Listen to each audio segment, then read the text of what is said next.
You are tuned to Kol Yisrael, the voice of Israel, broadcasting from Jerusalem. Now the Weekend Report with David Ze'ev. We're on the line to Michael Freund, founder and chairman at Shavei Israel. And Michael, as our listeners know by now, we always seem to get you in all sorts of fascinating places, finding Jewish communities and in places where perhaps you wouldn't expect to find them. And we're getting you now upon your return from a trip to Cuba. What were you looking for there? That's correct. I visited Havana, where I went to meet with members of the Jewish community, the local Jewish community there, as well as with some of the Bnei Anousim, whom historians refer to by the derogatory term Moranos, that have emerged in recent years. These are people who were forced to convert out of Judaism? These are the descendants of Spanish and Portuguese Jews who were forcibly converted back in the 14th and the 15th centuries, but who nonetheless, in many instances, continued to practice Judaism in secret down through the generations, despite being persecuted by the Inquisition.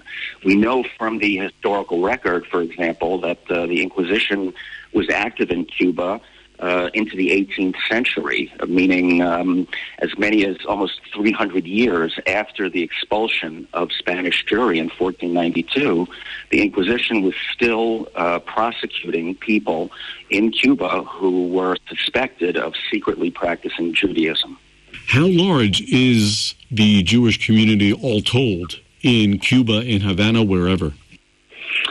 It's estimated to be a little over 1,000 people on the island, though different sources cite different figures. The largest and most established community is in Havana, the capital, where there are 3 synagogues, in 2 conservative congregations, and an Orthodox synagogue called Adat Israel, which has a minyan 3 times a day.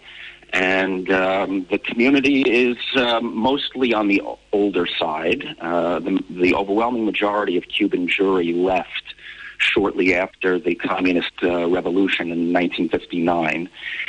There were an estimated 15,000 Jews who lived in Cuba prior to the revolution, and something like 95% of them left. So it's a small community. People there are struggling to survive with difficult economic conditions. Cuba remains a one-party. But I should add that roaming the streets of Havana wearing my yarmulke, I encountered absolutely no anti-Semitism whatsoever. No hatred, no discrimination, nothing of the sort. You mentioned your meetings with the Bnei Anousim, descendants of those who practiced Judaism privately after they were forced, basically, at least, to go through the process of converting to Christianity out of Judaism. What is your role in Shavei Israel in terms of the Cuban community? Well, we've been working now for almost 15 years with Bnei Anousim around the world. In just about every Spanish and Portuguese-speaking country on the planet, one can find these communities of Bnei Anousim, for the simple reason that wherever Spain and Portugal planted their colonial flags, the Bnei Anousim were always among the first to flee there to try and get away from the Inquisition. This was my first direct contact with some of the Bnei Anousim in Cuba itself. I wanted to get a sense of who these people are, what are their needs, and is there any way that we can be of assistance to them? And so that's something that we're going to be looking into in the near future. I mean, did you already find ways in which you can assist them? It's not a simple situation because Cuba, of course, remains under the U.S. embargo, and there are no diplomatic relations between Cuba and Israel. So those are factors which clearly make it more of a challenge, and so we'll have to see what is feasible. But in terms of the U.S., didn't President Obama improve the relationship between the two countries, the U.S. and Cuba? And by the way, is that how you were able to even make it into the country? It seems a bit fascinating, if that's the word, that you were even able to get there. Well, Cuba has seen a surge of incoming tourism. When I was there, one saw literally busloads of American, Canadian, and French tourists. And again, I would imagine that in part at least is due to the move by President Obama.